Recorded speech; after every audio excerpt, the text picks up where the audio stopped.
Welcome and thank you for attending sessions today. This particular session, VR, AR, and MR, today will be presented by Dr. Andrew Ippolito, Assistant Professor of Biology, and Matt Seibert, Associate Professor and Emerging Media Librarian. So, go ahead, guys, take it away. Okay, so today we're going to actually start with, Andrew, you want to go? All right, so you're gonna have to all forgive me. My hearing stinks. I have hearing aids that are Bluetooth that are piping into my ear right now, and sometimes the sound cuts out. And I think I missed. Oh, so Matt, what did he say? Oh, it's prepared for us to start. Would you like me to start? Okay, no, I got it. Okay. So the first thing I want to welcome everybody. I know we're all sequestered home, and in this lonely, cold winter, it's kind of nice to see some familiar faces, some unfamiliar faces. I haven't met some of you, but hey, Rory, hi, Christine. I haven't seen you guys in a while. Good to see you guys. So yeah, I have to admit, I've had a lot of mental inertia the last little while. So I think a lot of us are suffering the same kind of feeling. But just like in my teaching, once I actually get in front of people and I see all the interested faces, my brain starts coming online again. So that's good. So I have a couple of things for you guys today. If you've been attending some of these well, let's call them XR sessions in the past, you're going to see a little bit of the same stuff. But if you're new, you're gonna be hopefully for a treat. But before we get started, let me just do some tech things. Make sure that I can share my screen here. I have a Microsoft Whiteboard that I'm going to share with you here. So share Whiteboard.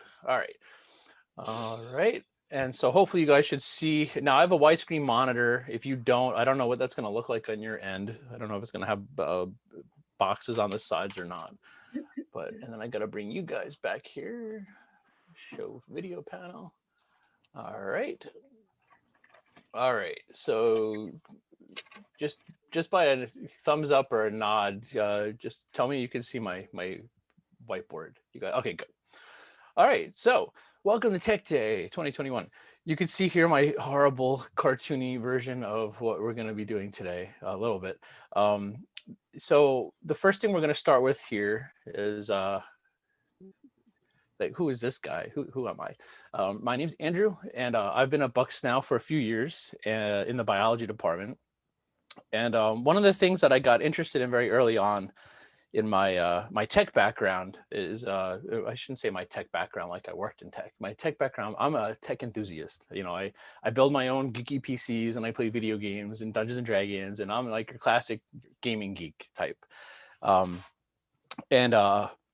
So I think one of the things that really appealed to me a couple years back was the idea of using virtual reality in the classroom.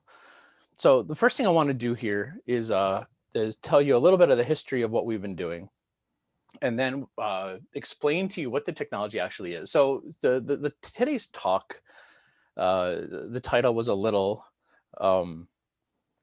maybe esoteric. So what are the VR, MR, AR? So really what we do here, we collectively call these things, we call this collectively XR technology, kind of like X the variable. So we have basically this tiered system where you have reality, like what we're doing now, and you start at the least disruptive, which would be what you call augmented reality. Augmented reality is when we superimpose data on our own visual field, and it doesn't necessarily have to interact with the world around us.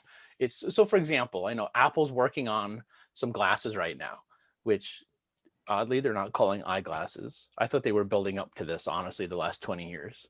But so they're working on a pair of glasses that are going to work, I guess, kind of like your watch. And they're just going to superimpose like text messages and, you know, whatever, your Twitter feed or whatever you're doing these days. So that's augmented. Okay, mixed reality is when we have augmented reality, but it's interacting with the environment in a synthetic way. So for example, imagine I had a virtual glass of water and I poured it on my real desk. It would look like it's pouring off my desk. Okay, so that's mixed reality. The idea that we're able to pretend to interact with the outside world. And then lastly, we have virtual reality, which is true full immersion. Okay. Now, each one of these realities has a use case in education.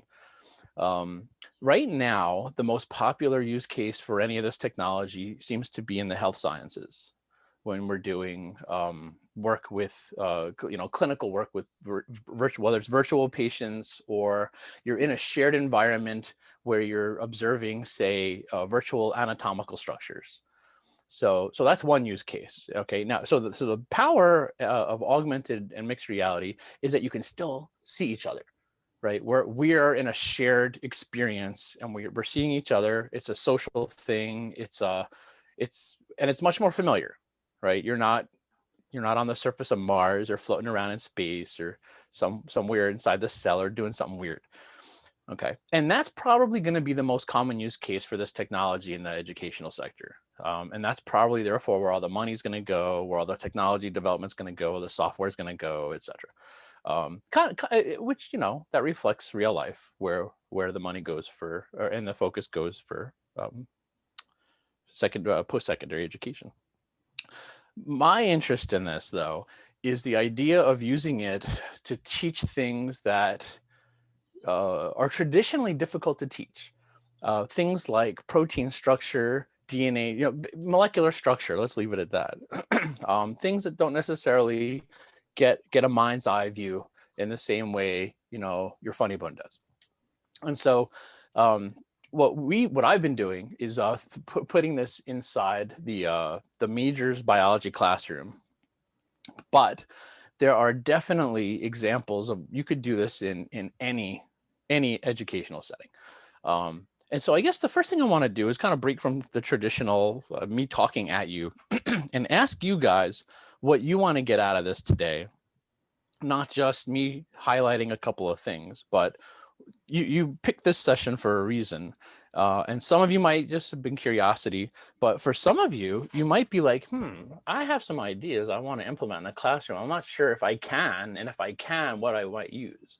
So I'm going to open the floor to you guys. If you want to talk, introduce yourself, and then ask or make a statement about what you see this technology being used in your case.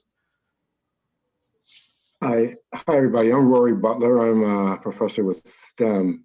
Andy and I have talked a few times about using this technology in our new data science program. But, so I have an Oculus V1, and I've been playing Beat Saber and Space Pirates and blah blah blah blah blah. It is, if you haven't had a chance to really play with this yet, it is a lot different than what we saw, 10 years ago. It's really good. So a couple of things. I've got some sons. I have grandchildren. The grandchildren are in high school. And my son, he pinged me, asked me if we could try to find some way of finding some educational programs for them. So I thought about what you were doing, Andrew, and I thought maybe, I'd be here today to see if you had some leads in, to some other software that's out there that maybe, because they have Oculus 2s. So I'm looking for educational software for my grandchildren. I'm also interested in perhaps working with you with the data science project as well as we move forward. Okay, so educational software for high school. Any particular subjects, or just in general, like because they're home? Yeah, just in general right now. I know it's still sparse out there. There's not a lot of stuff right now. And Roy, you're gonna have to forgive me. My hearing just disappeared and came back again. Yeah. No, so right now, just anything in general. Yeah, that's what I think. Nothing specific. I think if I switch, there. Okay, I'm back. Okay, nothing in general. Just okay. I mean, just nothing specific. Just thinking in general would be good. Okay. Thank you for sharing that. Maybe I have some ideas bubbling there. Matt? Yes, we actually have a software that's not very robust, but it's called DataViz. And for data science, what it allows you to do is take spreadsheets and actually put the spreadsheets into the DataViz software. Like I said, it's not very robust yet, but it will plot it in 3 dimensions for you. So that's actually really, really fantastic. I would for, I believe it takes CSV format, but I Okay. can find out more information about that for you. So that's data viz. Is that open Yeah, source or is I've it? played with software that's similar to that. I downloaded a 3D, I think they were 3D spatial coordinates of the brain mapping, and you can basically walk through the brain like basically a scatter plot, and you can like zoom in and out and color code it. But yeah, it's CSV, so that's pretty cool stuff. Does anybody Thank you. else have? So I see Mary. Yeah, hi, I'm Mary Dora. I work in the nursing program here at Bucks. Oh, Um, there we go. So as you can imagine, we've been using a lot of simulation activities for our students in place of clinical in those times that we could not go into the clinical environment with real patients. So, I'm kind of interested in a couple things. One is mixed reality. How could I, be on something like a platform like Zoom with students and demonstrate some various skills in more of a, kind of like a mixed reality kind of method versus us, here's the dressing, this is what you have to do, and we're trying to show it to them. So that we can actually maybe, put onto Zoom or to attach. I'm really looking at more of the practical applications and what they might look like. If you have some examples of some of those things, even if it isn't in the, same discipline. But, in a lot of our courses, we kind of preface them with some pathophysiology for the students. So also, if you have something, that would be more of the virtual reality realm. And again, like I guess I'm a novice at this, so I'm wondering how we could demonstrate this through a platform such as Zoom, but give the students an opportunity to still have that virtual reality experience. I hope this all makes sense. Yeah, no, I'm just taking little notes here. So there's I teach 115 occasionally, which is a basic anatomy class, and one of the use cases there is using a program called Organon 3D or 3D Organon. I can't remember. Organon is it's a really robust piece of software that gives you the full human body in virtual reality, and you can peel back the layers of all the different organ systems. You hover over a bone, you can see the name of it. There's a board next to you that gives you some information. So you can do two things with that, that I've come up with anyway. One is you're giving your traditional lecture, and instead of having a skeleton next to you, you're sitting there staring at the bones and you're pulling things apart.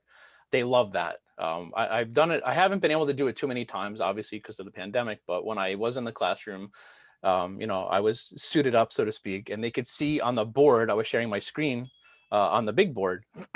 So I call this technique virtual reality augmented lecturing, VRAL.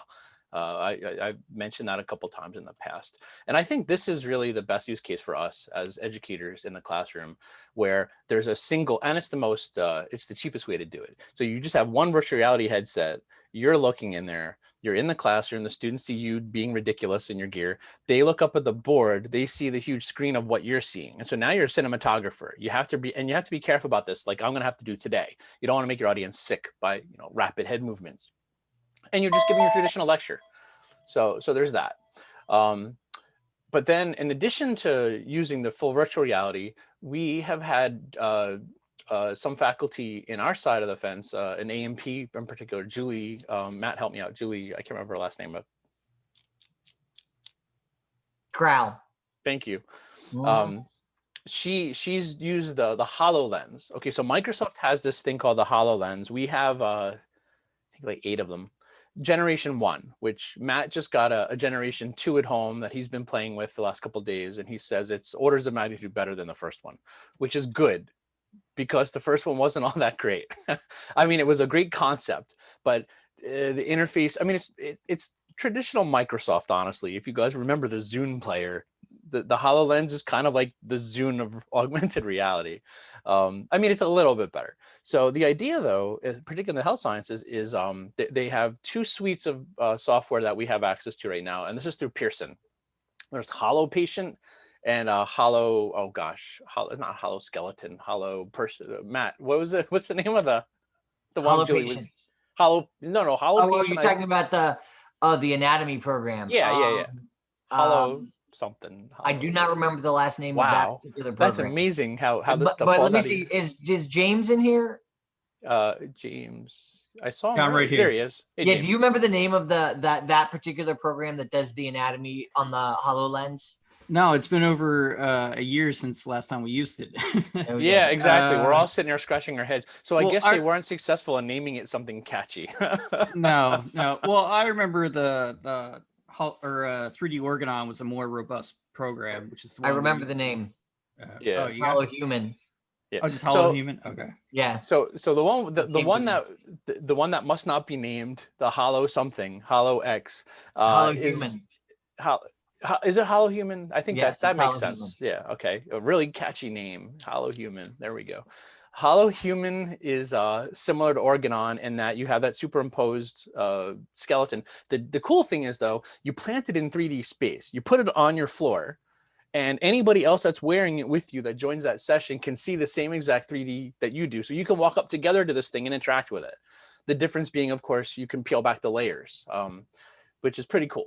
So that's Hollow Human. And then Hollow Patient is a literal virtual living, breathing person was recorded, and they're sitting there up on, the doctor's, with the white paper in the side room and saying, oh, I don't feel well.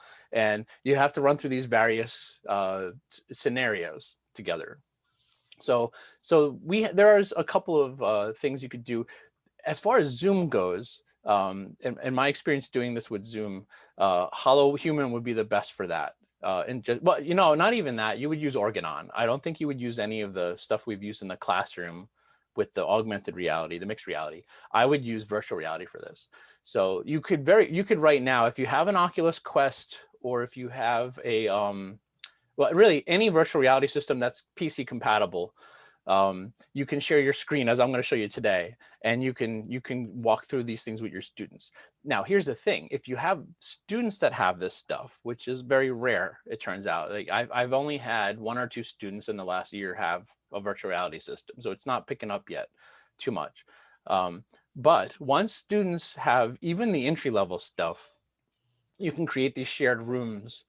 There's a program called Engage. I wrote this over here too. Engage is a open platform, not open platform, but it's a free platform to start with. You could have to subscribe to get bigger, but basically it creates a virtual classroom that everybody can join, and you see everybody in there. You can interact with them. It's a whole ecosystem within Engage. So that's something we can look into more in the future as well. So that's all I got for nursing at the moment. Yeah, so Andrew, just one last question. So does the college provide, if I signed up for 3D Organon, is that something that's available, or is that yes? something I would So Matt, I'll let Matt handle that question, the logistics. So we have a license for 3D Organon, and we can always renew it for you as well. We've worked with the vendor about a year, starting a year ago. It's very robust. Now, our limitations would be dealing with getting the hardware connected to the device the students have during, of course, this work from home pandemic. However, if you're on campus, it is possible to bring the existing equipment over to the classroom. So if you're on campus, we have the existing equipment at Bucks. It's ready to go. It's completely ready to go. I'm currently still quarantining at home, but depending on how we could arrange that, we would start, conversations about that, And then to see when we could start that up again. And then I'll also throw out there, I got a grant last year that let me buy 20 or 25, I can't remember, I think 20 Oculus Quests, the first generation of Quest. And those are collecting dust right now. So if you want to borrow one, we can, have you sign it out, and you can go home with it, and you can play with it. You could, use it in your classroom if you want this coming semester. Maybe that's what we do with those in the coming year, Matt. Maybe we have people who are interested, like Mary here, just take one. Yeah, and one of learn. the Go ahead. Yeah, and one of the things that we can do, we have different ways of setting up, basically like a library, checking these materials out, depending on the freedoms that we can get. But we have those systems ready to go. So a booking, we already have a booking system up. So if it does come to the idea of just sending it out with the individual students, we do have the resources and the tools to get that, started immediately. Right. For the faculty, I wouldn't want students taking these. Yeah. Well, yeah. Well, initially, but it may get to a point where if someday. Where it's that ubiquitous. Yeah, that's true. If So we yeah, wanted to, go ahead, Rory. I'm sorry. I was just going to say, if we wanted to do some independent study work with students, would it be possible to maybe? Oh, I like that. That's a really, borrow a headset and, we work with them over a semester and they have to bring it back. I mean, just an idea. That's a really good example of use for that. An independent study with students. And I like that. So it sounds like to do it remotely through Zoom would require a little bit more equipment and training. Yeah. It sounds like that's a little bit more complicated at this point. The complicated in the sense that you clearly, like if you want to use virtual reality in the class, you have to have the virtual reality set up somehow. Now, I will tell you, the Oculus Quest is a very simple, there's a very low learning curve with this stuff. So, and one of the things, if this ends up being a reality, I'd obviously throw in my assistants to help you set it up and troubleshoot. I've been doing this enough where I can help others. So yeah, don't feel like it's if you just the simple thing of showing a lecture using Organon with the Quest, that would be pretty easy to set up with Zoom. Great, thank you. You're welcome. Does anybody else have any? I see Beck B. Are you raising your hand there? No. Oh, okay. No, it's okay. Sorry. At night when I read to my sons Jack and Joey, we'll read Harry Potter at night. Joey sits on the couch like this. I'm like, Joey, do you have a question? No. I'm just gonna raise my hand. We're all highly trained to see the hand up. So, does anybody have any other questions or use cases they want to talk about?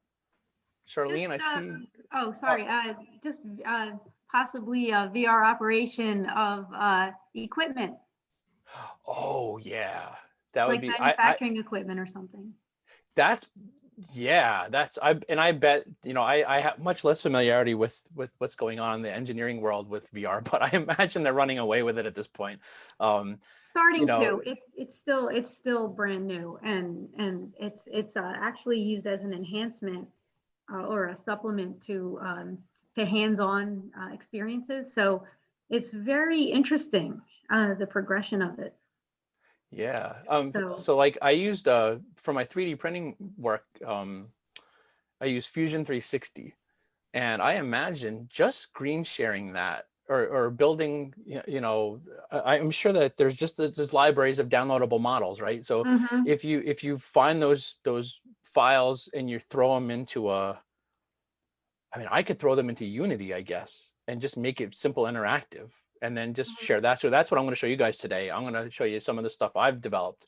But it's really, once you set the environment up to develop this stuff, any physical asset you can find out there or virtual asset you can find out there, dump it into Unity. Yeah, it'd be good for training purposes to get somebody again up to speed with something before they go in, kind of like a driver's ed, right?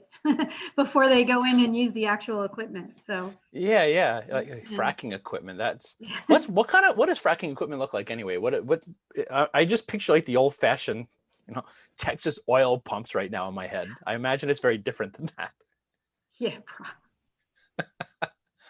Is it just computer interfaces at this point that the techs would need to learn on? Fracking equipment? Yeah. I'd have to check into that to see okay. what the progression is of that. Yeah. I'm talking more mechanical manufacturing equipment as opposed to fracking is very interesing. It's very awful, but anyway. Yeah, it is. My field's not fracking. Okay, and that was just my hearing then. So what did you say that wasn't fracking that I heard? I didn't say fracking equipment. I said manufacturing equipment. Manufacturing. Oh my goodness, that's mechanical manufacturing. Of course, that makes a lot more sense. than fracking. Wow. That's kind of funny, don't you Manufacturing. think? Manufacturing. Yeah, there we go. Okay. Sorry about that. No, it's not nobody's fault except my stupid ears. Okay. And then so I know with same with Rory and my friend that I've been working with for a couple of years now, Larry, the idea of training people on things like networking, like 3D virtual networks in VR, just to give them the conceptual basis of things. So there's this idea of thinking in the abstract. I mean, you could probably come up with other ideas, like in calculus, coming up with abstract ideas and showing virtual applications of these. So that's great. Anybody else have any use cases for Matt? You're muted, buddy. Matt, you're muted. We've all been there. So I think this would be a good time to actually show one of the technologies. We have about 20 minutes left, so I thought. Oh, okay, yeah, that sounds good. All right. So before I move on to the show and tell, does anybody else have anything they want to say? No. Okay, cool. All right, so I have two things up here. The first thing I want to show you is how I use it in the classroom these days, which is a program called Nano. Here, let me write it down for you here.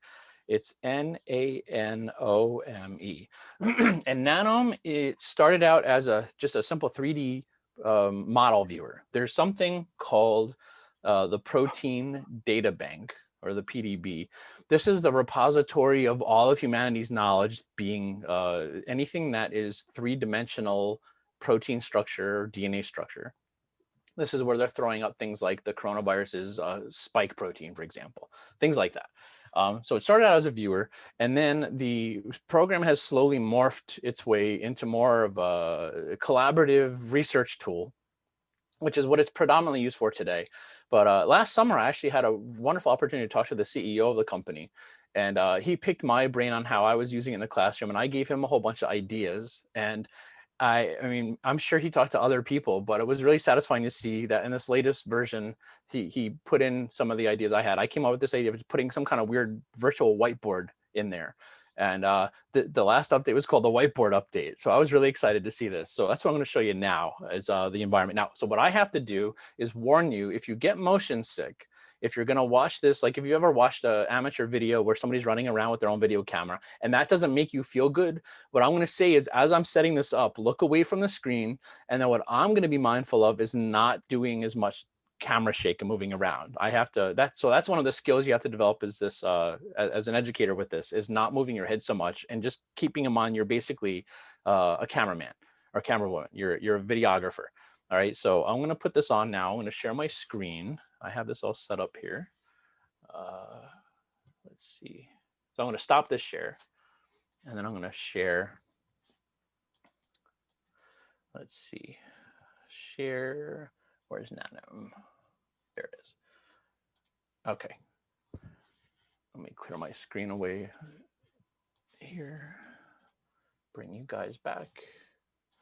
All right, I'm gonna disable my own video for the sake of this, so you don't have to see me being ridiculous. That's one of the few times I can actually hide my ridiculousness here. Well, here, I guess I'll show you. I'll show you the headset here. So this is the Oculus Quest. The Quest is set up with a USB 3 cable to the computer itself. That's how it hooks in. And so the power of this thing is it acts both as a standalone headset, which is pretty powerful. It's powerful. It's got a Snapdragon processor in it, like an Android phone.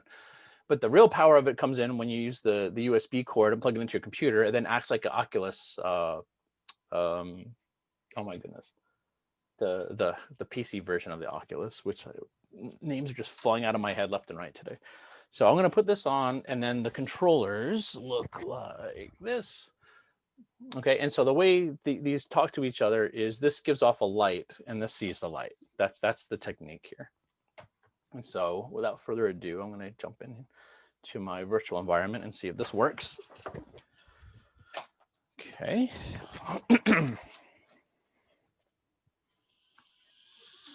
Okay, this is, let me go over to Nano now. I'm going to take a moment to even out the frame rates here. Okay. I think with the zoom, there's a lot of the jitter here is probably due to the fact that I have a lot of software running at the same time. So let me minimize the software I'm using here. Let me minimize this. Oh, okay. I stopped playing that. Minimize that. All right, that might have made it better. That's still a little. Yeah, I think it's, I did not use this with a full room on Zoom. And even though my computer is very powerful, this. Okay, Andrew, just close a bunch of programs and it should work fine. Just close a bunch of programs. Well, I already, let's see, what else can I close? Like, don't minimize, actually shut them down completely. You need to open up the Well, no, I stopped the, well, I guess, let me show you. I'll show you the one that was working smoothly first. I'll show you, this is my, let's see if this works. Oh, there we go. Can you guys see this okay? We have a black background. You have a black background, okay. All right. All right, that's working. All right. Why don't you just shut it down and bring it back up again? Yeah, no, actually, I just had it working with very smooth frame rate. Let me just disable it. I think I figured it out. Do you guys see my blue hands? I do. Yes. No? Yes. Okay. They're Yeah. blue. Yep, they are blue. Okay. This is the Nano Interaction here. So let me minimize that. Yeah, I had all this working outside of Zoom, but I think there's just. It looks like you have the capacity to bring the particles out. So why don't you put some particles together for us? There we go. Well, yeah, but it's the frame rates are terrible. All right, so let's do this. So let me. This is the what? Oh, I locked it. Let me get this out here. Unlock this. There we go. So this is the whiteboard, the virtual whiteboard that they implemented, but I'm gonna get rid of that right now.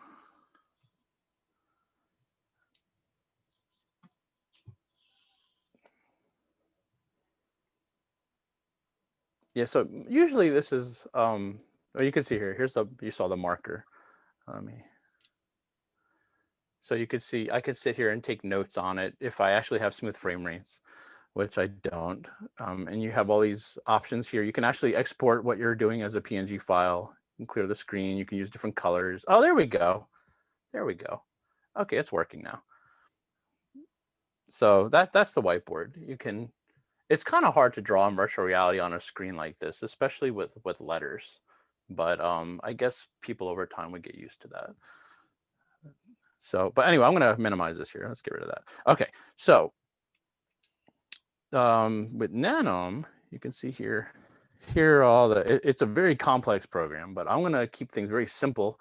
We're going to load, let me clear all that. We're going to load some DNA. So I'm going to go, you can see here, you can do local files, you can look at different databases. So I'm going to do a search for something that I already know. It's called 1BNA. There it is. This is classical double-stranded DNA.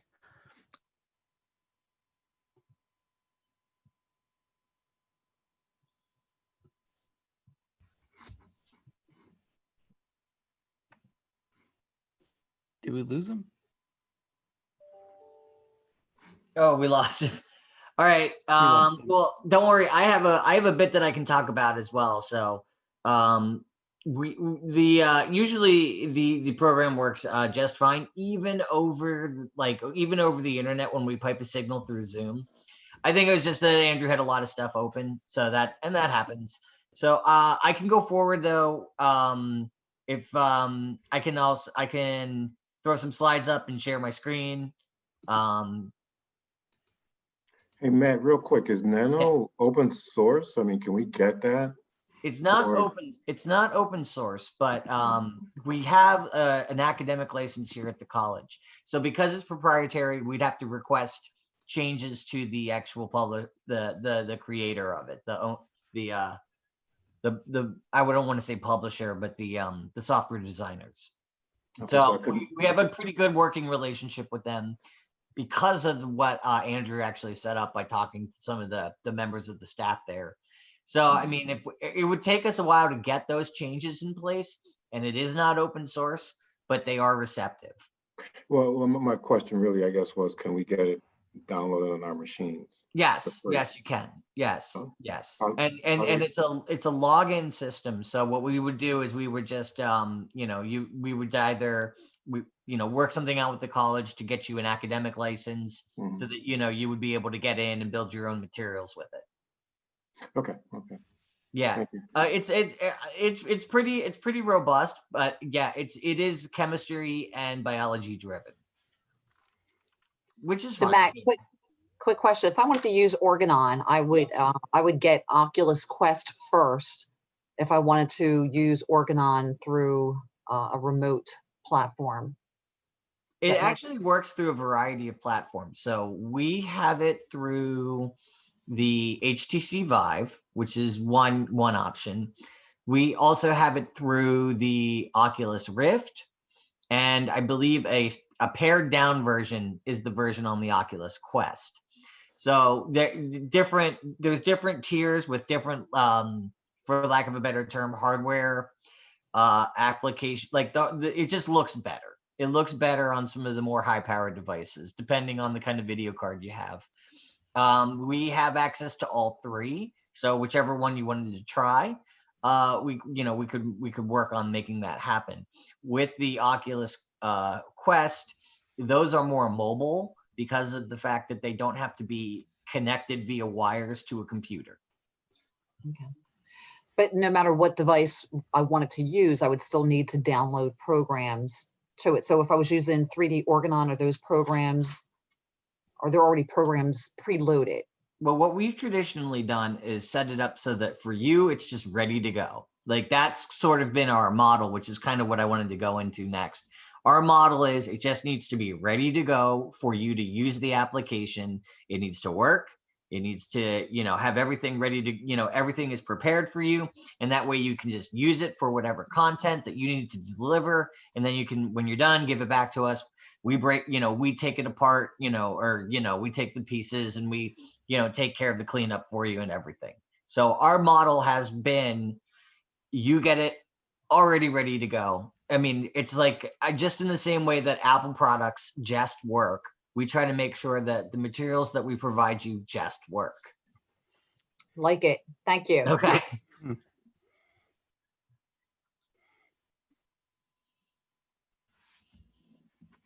So any questions, anybody? I could go into some slides now.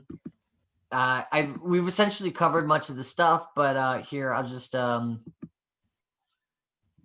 I'll just go through the shortened version of all this.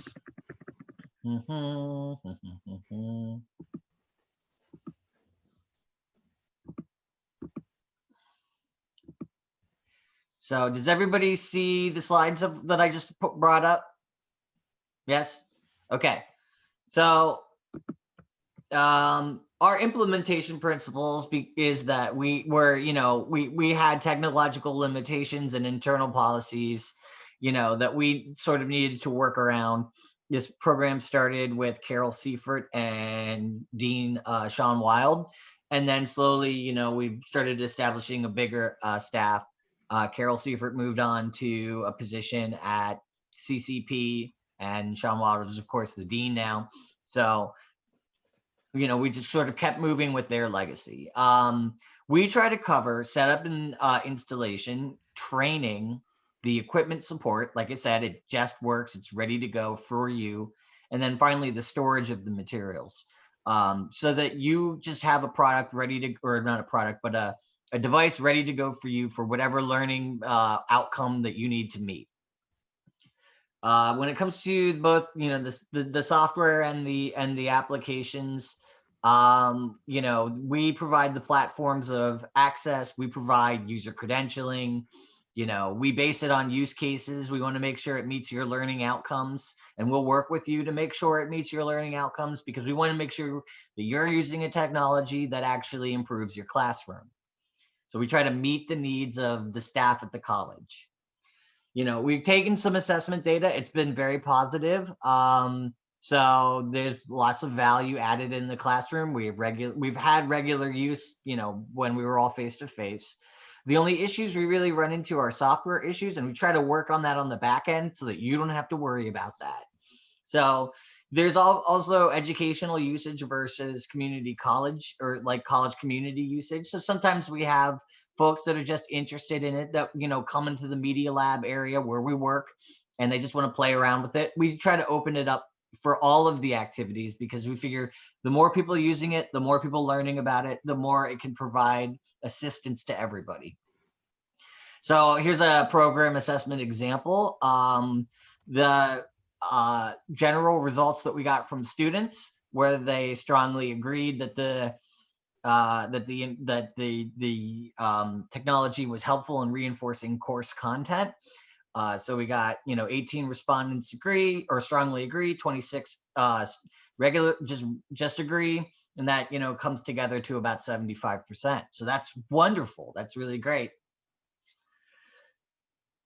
So when it comes to competitive usage, we are ahead of other schools on these technologies. And we also have faculty adoption where other schools do not.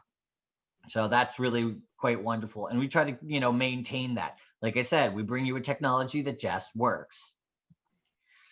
And so as we continue on with this, we're going to continue doing things like assessment and pursuing opportunities for use. So we're here to help and give you whatever you need, and then just continue to implement the technology, as well as collaborate with whoever, would love to use it. So for contact information, there's me, Matt Seibert. We have James Java, who also works in the media lab with me. We have Carl Carter, who has sort of been the technology guru. Carl's the one that sort of goes out and brings the technology, and we sort of support it. So I'm updating software and working on making sure it just works. And then James is he's our Swiss Army knife. He does a little bit of everything. And so, and Andrew is our theory guy. Like, he's out there, he's building his own technologies. So he works in Unity right now, and he's building his own software in Unity. It's really quite wonderful. And so that's sort of where we want to go too, is we open up Unity for students who want to, experiment with it. Rory, you'd be interested in this. Unity uses C# programming. Now it can also be done point and click. So, it can be done where you do it without the actual C# code. But what it does is it basically on the back end writes C#. Hey guys, just quick question. I have no idea what happened. Did I drop or? Yeah, it's okay though. I just went into my slides. How long ago was it though? I want to know how long I was talking to myself. About 7 minutes. I just covered the slides. Okay. How much did you guys get to see of that? Anything? You started setting up the DNA strand, and then it just cut out. Okay. That's okay. So Matt, you keep talking. I'll quietly see if I can. Well, I've got it all working. So I'm not got it all working, but I've got this completed. So, we're set here. And if anyone has any questions, they can always come to us, and we can go in more detail and try to do another demo at some point. Contact any of us. Here's our information. We'll set something up. Like I have a HoloLens too. We've got Oculus Quests. We've got the actual connected physical equipment on desktops at the college. We have 2. So as we all move back into, working face to face, we'll bring this technology to you. So I have Unity up, and I have that working smoothly. So yeah, I don't know what, I think it was just too much for my poor system. I have too many programs going. I think Zoom was the straw that broke the camel's back. So Matt, I don't know who's got the lead of the hosting right now. Here, I'll stop the share, and I think then you can bring it back up. Okay. Okay. So I'm just gonna share. And what time do we end here? 11:30 or 11? 11:20. 11:20. So we Okay. got three Okay. good minutes to just Okay. pop in to show them. Yep, that's fine. Okay, so screen 2. Let me hit play on this. Actually, Matt, while Andrew's getting that ready, would you be able to email us at some point your PowerPoint that you had up? Yeah, sure. All right, awesome. Just so that we have the contact information handy. Okay. I don't know if Damon's still in, so I'll just get a list of all the emails of everybody here and fire off the PowerPoint. All right, sounds good. Yeah, I'm still here, Matt. You're run a here. report. Great, Yeah, great. I'm still here. I can run a report for you that'll have everybody's name. Okay, great. Then I can send that email. Yeah. All right, this is working, it looks. Can you guys see my screen? Yep. All right.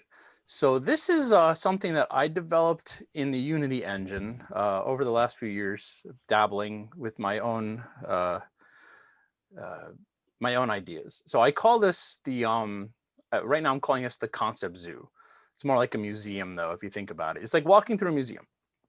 And so one idea here, I call this, I can't believe it's not homework. This is basically converting a multiple choice question into a game.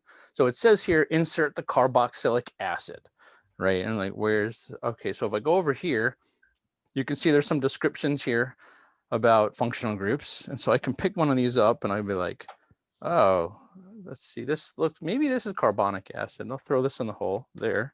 Oh, I missed. I gotta go. There, throw that. Oh, no, that's wrong. My score's -1. So maybe this is it. I just realized I'm sitting there against my computer. Let me back out a little bit. There we go. Oh, okay, that worked. So this is the idea. You can imagine an interface here that lets students go through a bunch of questions and interacting with models and assessing them. So that's that idea. Over here, this is my Thermodynamics exhibit. So this explains the second law of thermodynamics. And what I basically did was I stole the information off of one of my PowerPoint slides. And then I used something called Google, what is this? Tilt Brush. This is Tilt Brush, Yeah, right. which is a wonderful art program. And so you can see there's the sun, and we can zoom over here to Earth and all its satellites everywhere. But you can see, there's the energies coming in from the sun, getting caught by our atmosphere, letting us live, and then it's being re-emitted into space at lower energies, right? And so the question here that the students would ask after learning all this is Earth an open or a closed system? Answer the question by placing one of the globes into the answer sphere. And so you're like, oh, I think Earth is an open system. So I'm going to grab this sphere here, and I'm going to go over here. I'm going to put it in this. Oh, and it turned green. So that means I got something right. So this was a fun thing to. And you notice I can't cheat and keep getting points. It just turns white then. And then in this room, this is my photosynthesis exhibit. So you can see here, it says plant cells contain several organelles called chloroplasts where photosynthesis occurs. Place the globe containing all the final products of this process into the answer sphere. And so you can see here, each one of these, well, there's glucose and oxygen, there's water and carbon dioxide. Oh, they bop into each other. That's kind of fun. Oh, they don't like each other. And then, so you're like, I think it's glucose and oxygen, right? So let's go over here. Put that in. Oh, and that worked. Okay. So you can basically create these interactive exhibits and teach them that way. Over here is a really silly plant cell. You can see the basics of it. But what's really cool about these kinds of dioramas, if you will, is you see up there, there's a chloroplast and the dotted lines come over here. This is the chloroplast. And what we could do is we can basically model all of photosynthesis. I can actually stand up and look in here, but watch how much you can zoom all the way in here and see up to the individual, the atoms, if you will. There's an oxygen molecule right there, and you can step out and you can come and you can look at all these various processes that are occurring. So that's the idea here. You can see up there, there's the sun coming down and there's the light hitting the photosystems and setting the ball off. So that's this. I actually, when I first showed a student this in the classroom, they just stood there and stared. Their whole body was frozen. for like 10 minutes. And I asked them if they were okay. They're like, yeah, I'm just reading this and looking through it. So they really liked it. They wish the whole textbook could be like that. Over here is a channel protein. And what I did here was you can see little potassium atoms that you can actually grab, and you can watch them actually go through the protein itself, which is kind of fun. So you can just sit here and there's gravity simulating the dropping of the ions, but you can see, so through the membrane of the cell, that's how it works. That's how we get stuff into the cell. That's pretty cool. And then over here, this is chemistry now. These are the various orbitals of the electron clouds around atoms, for those of you who remember that stuff. There's your hybrid orbitals, different ways of, I was just practicing to see different ways to represent these things. That's that. This is the ribosome. So if you've ever learned about ribosome structure, this is, there's a piece of tRNA, that's tRNA. Looks kind of like a ray gun. And then this is the rest of the ribosome. So this is all actual crystal structure data. And you can see all the various different subunits of the ribosome. But this is where things get fun. This was hard to code. I call this the atomic sandbox. You can grab these. This is oxygen. These are hydrogens. They're all the right sizes too. And you can watch this. You bop them together, and now they stick together. So there's water, and you can throw it over there, right? And you can bop these together. You can form, all sorts of different chemical structures, which is kind of, it's a fun little sandboxy idea. So there's that. And then lastly, I have a secret door here. And this is where, if you're in virtual reality, this kind of starts to break your brain a little bit. This gives you perspective on how big things are. And so this says here, how big is an atom compared to a bacterial cell? To get a true idea of this difference in size, look for the tiny sphere to the left of the 1x, that's up here, and compare that to the dark blue sphere on the horizon, the 10,000x, that's over there, that big blue sphere. All right, so this here, this ball right here that I'm holding in my hand, this would be an atom, and that blue thing in the horizon would be a bacterial cell. And so if we go over here and look at that, just to get it, when you're in here, you get an actual sense of the size of these things, which is crazy. But really, these are just spheres of different, hold on a second here, spheres of different sizes. So you can see here, the 1x, 10x, 100x, it already feels ridiculously large. And then you can actually make create a little path over here. And you can basically walk, there's the 1000x, the 10,000x, the 100,000x is the red one. And then when you turn your head this way, there's the million, the purple one, which is a little freaky. And then there's a 10 million somewhere else. Actually, the 10 million doesn't show up here. It doesn't even render because it's just too big. But this gives you the sense of scale. And actually, this little platform is a little scary because when you look down here, whoop, I just fell. And you see a little monolith in the distance there. It actually takes a while to walk to it because I haven't had the teleportation activated. But it basically says that you can't die because this isn't real. but that's the idea. This is supposed to give you a sense of scale. It's there. The whole museum is up there now that we fell away from. So that's I guess as much as I have time for today. So I'm going to take this off now. And open the floor to any more questions you might have. You can see once you come out of there all bleary-eyed. you have the print. You get the imprint of the headset too. So Andy, you had the controllers as your pointer. Can you change that? Can you put on? Yeah. Can you put on mittens, or can you change that to some other kind of icon? Oh, that's a great question. So it turns out Oculus has implemented, I don't know what they're calling it, but basically when you put the Quest itself on without the tether, and you put your hands up, you can enable full hand detecting. So it sees your hands and it superimposes them into a virtual version of them. And they're actually really accurate. You can play the piano in there. You can grab things. So you don't even need the controllers for that. Now, I don't think they implemented it for the being connected, but there's that. And then the Vive has well, different companies have come up with different interfaces. For the latest one is you slide your hand in it, you push the Velcro on, and there's like it's kind of like a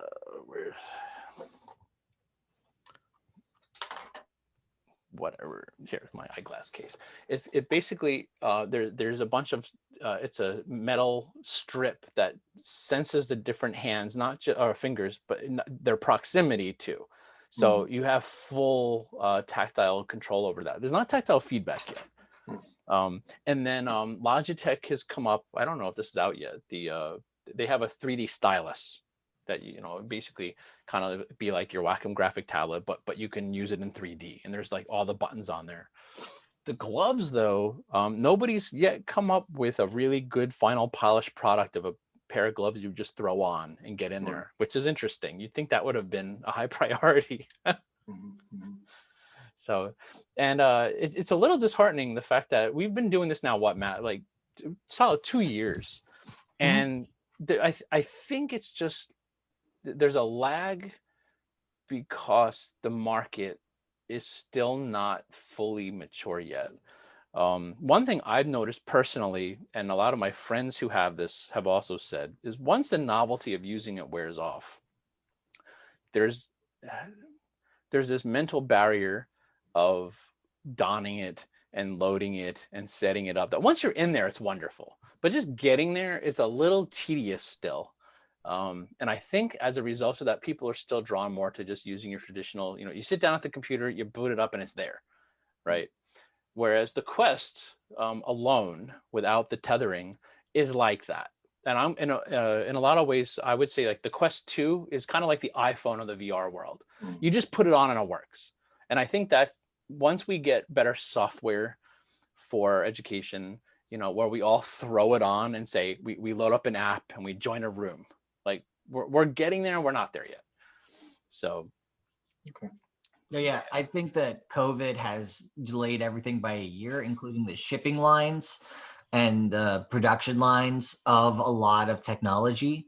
I mean, we're seeing, so it's nearly impossible to get a video card right now for a computer. If you do want to put a high-powered VR system together, it's impossible, which is because of all of the production lines being halted by COVID. Now, of course, on top of that, we just have the realities of everything else going on in the world. So once sort of things return to normal, I would say in about 6 months, the technology will go back to where it was in terms of its evolution. Yeah. So Rory, there's not, for the Quest itself, I don't think Oculus has any better interfaces. If you want to go high end or more high end, you go to the let's see, HTC. There's the HTC. HTC.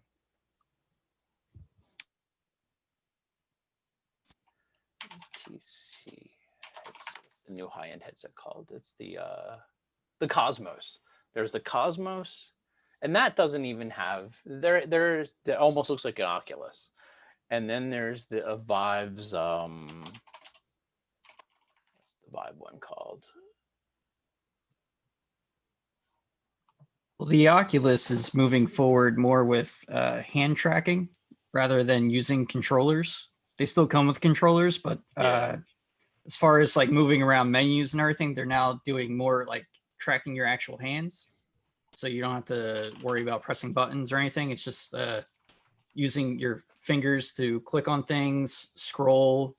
And they're doing a lot more. I know Oculus has a workspace VR program coming out soon. And there's already a few available where you just sort of connect to your computer and control it through VR. I've actually edited some videos in Adobe Premiere in VR, things like that. Oh, that's awesome.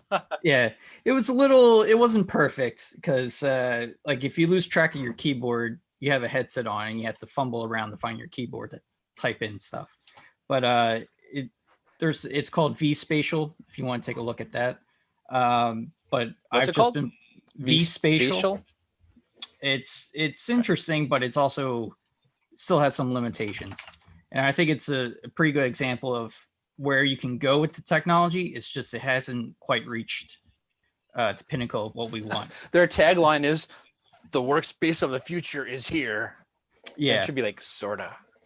Yeah, sorta. So Rory, I just pasted into Zoom chat the Vive index. That's what it's called. I'm sorry, Valve index. That's the cream de la cream right now for the, interactions. And there's a game called Half-Life Alyx. That is the first. That's your first real true blockbuster game for virtual reality. I have it. And it is amazing. I don't have the index. I don't have the fancy controllers. I have the basic controllers. But in the game, the characters' hands are clearly constructed so that you should be able to control all the individual fingers with the newer ones. And in the game, I came across a piano, like a full grand piano it worked fully. Like you hit the keys lightly, and they play lightly, and you bang on them in a bang. Like, so if you had the full control there, you could probably play the piano in that game. Yeah, it's pretty amazing. So I think depending on your use case, you're there. I know like Half-Life Alyx is a fully immersive game that just takes you into it. You just forget yourself. But for the educational use cases, we're still treading water, I think. So.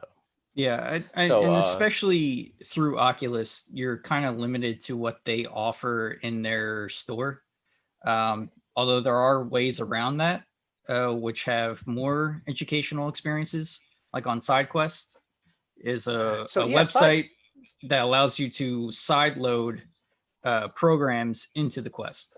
But you kind of have to. And I think that's an open source. Yeah. That's legal open source. It's the open source version of it. Yeah. And there's a lot of great stuff on there too. There's one called Grand Reality, which is a piano VR program that can connect to a Bluetooth keyboard and actually teach you how to play piano.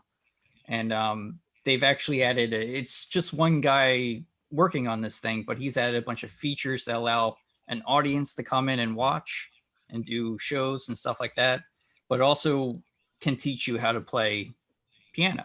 And that's just one of the examples. And Oculus has a bunch of programs for creatives, like Andrew mentioned Tilt Brush earlier. That's a VR illustration program where you just paint and create a VR space around you. But there's also Gravity Sketch, which is available on Oculus. And that's a 3D modeling program. You can create any model you can think of in VR, just using the controllers and sculpting it like you would with your hands in clay. Adobe came out with something called Medium too. I haven't played with that yet, but that's apparently Adobe's another. And that's another thing. Like when companies like Adobe start getting into VR and start developing more stuff, you're going to start seeing. I should install that now that I'm playing with this stuff again. Yeah, there's Neos VR is another one. There's a lot of options. There's a lot of options, but it's just depending on what system you have, you're limited to what you can actually get because just everything's very widespread right now. Sure. But if you're looking, if like you mentioned your grandkids were looking for more educational VR. I would take a look at SideQuest, and they have instructions on how to download onto your Oculus Quest. They might be able to find more specific things that they're looking for that's not in the official Oculus store. Sure. Would it be possible for you guys to kind of maybe put together a small list or something like that for everybody so we could all take a look at this stuff? Oh, yeah, definitely. When Andrew gets your emails, we'll put something together and send it out to everybody. Cool. Thank you so much. Yeah, no problem. Thanks, Rory. Thanks for coming. Yeah. I actually built a list in the past, but I will need to update it. So I'll bring. I have a bit of a list already built, so I just got to get into my Bucks OneDrive, and Hey, Matt, you can probably put it on. Don't we still have a public We have we have a SharePoint site, so I got to see. No. The main gosh, what's it called? Like it's not the library's website, but The don't we Media have a Lab website? site. Yeah, Box XR or no? What are we calling it? The Immersion Lab is it was the Immersion Lab. Yes. okay. So if we put what if we put a link to that list on the Immersion Lab website, and then you can find it publicly, and then Rory could very easily get to it that way too. Well, that would require me to do a lot of. Oh, never it has mind. to go onto there using Terminal 4. Oh, okay. Which is fine. I can definitely set that up, but I have. No, I didn't think. I'd have I to thought get it was through just a lot of hoops to get that onto there right now. okay. Which I can try to do. I thought it was an easy thing to do. Sorry. It is not. It never is it? All right. But or I could just send them an Excel spreadsheet or Word document. Yeah. All right. Cool. Okay, everyone. All I'll see you. Thanks for. I have to go. Thanks for everything. Thanks nice for coming. to meet everybody. It was really good. Take Good. care. See ya, Great. bye. Thank you. No idea how Yes. this was Thanks, gonna go. Matt and Andrew. It was great. Very, very informative. Okay. Thanks, Mary. Just wish we didn't have any hiccups today. Yeah, I can't believe I was in Nano and it suddenly got really like smooth as butter. I imagine that's when it dropped. It smoothed out just before everything you disappeared. So and I was sitting there, I was talking for like 10 minutes in there. That's the problem with it is you can't see your audience in there. You can't, the only feedback you have is if you stop every 30 seconds and say, "Can you guys still see me?" And so I finally did that. And I heard crickets. And so I was like, something isn't right. And I took my headset off and like Zoom was crashed. Now, this was great. Very, very informative. I'm sure I'm going to be reaching out to you guys at some point in the future. Great. Yeah, great. Yeah, I'm excited. I think that nursing students would definitely, especially in this virtual situation, would definitely benefit from it. Yeah, we have solutions for you. It's just the issue of not being on campus is really hampering the way we had everything set up. But there are with our HoloLens, they do have a smart app that goes along with it for mobile devices. So they would be able to use it. Students would be able to use it through their smartphones at their home. And they just have to use their computers for Zoom and then pull up the app on their phone. But the issue is, how do they get it on their phone and all that other stuff? So there's a lot of things we still have to figure out and smooth out before we, can really move ahead with that. Yeah. One last thing. So Rory, back to we talked a lot about SideQuest and we talked a lot about Oculus. Like Mac and PC, there's the whole other ecosystem is Steam. If you go to steam.com, that's a whole nother app store basically. There's some overlap. A lot of developers will create cross-platform stuff. Which is I can, as somebody who's done it, it's hard, so not everybody does that. And then the Oculus can actually run Steam, so if you have something that's on Steam that you like that you can't find on Oculus, you can still use Steam and Oculus. Sometimes the controls are a little funky if they haven't mapped them correctly, but you can still access it. So you also need the right connection cable, and I know the Oculus Quest 2 doesn't come with it. It only comes with a charging cable. Okay. So that would be a separate purchase. Well, here I have a question. The original Quest updated their firmware where you can use their charging cable now to do the link. So does the Quest 2 also let you do that, or do they lock you out of that? The Quest 2, they actually shipped an entirely different cable. It's still a USB-C connection, but it's a lot shorter. Yeah, right. So I actually use my Quest 1 cable on my Quest 2. Yeah, that makes sense. Okay. But and the Quest 1 cable is a whole lot longer. It's just the Quest 2, when they did that for the Quest 1, you didn't have to buy the extra $80 cable that they offered. So when they released the Quest 2, you still have to buy that extra cable in order to connect to your PC. Is the upgrade worth it outside of that optically? Like how much better is the Quest 2? Oh, it's a lot better. It's a lot better. The hand tracking too is a lot better. But the thing is, a lot of what the Quest offers was built for the Quest 1. So there's some stuff that's enhanced for the Quest 2, until like specific programs come out made for the Quest 2, you're not going to notice a whole lot different. but the menu is all at 90 hertz now, and it's all hand tracking and everything. So it's a big step forward, especially since it's $100 cheaper. Yeah, the first that's- one. Yeah, it's really amazing how cheap it is. Yeah, the only question too is like you're kind of stuck with Facebook once you do that because you need a Facebook account. in Aren't order they to getting use the sued? program. Isn't there like a class action suit to disconnect the Facebook? There's one account? in Germany that started Ouch. immediately, and then I think the US brought one up because creating them against Facebook, but I think it's more about Facebook owning Instagram rather than Oculus. I'm sure something somebody will about hack it at monopoly. some point. Yeah. And you can sort of get away with that, but with side quests and everything, but you still need a Facebook account to use an Oculus. Yeah.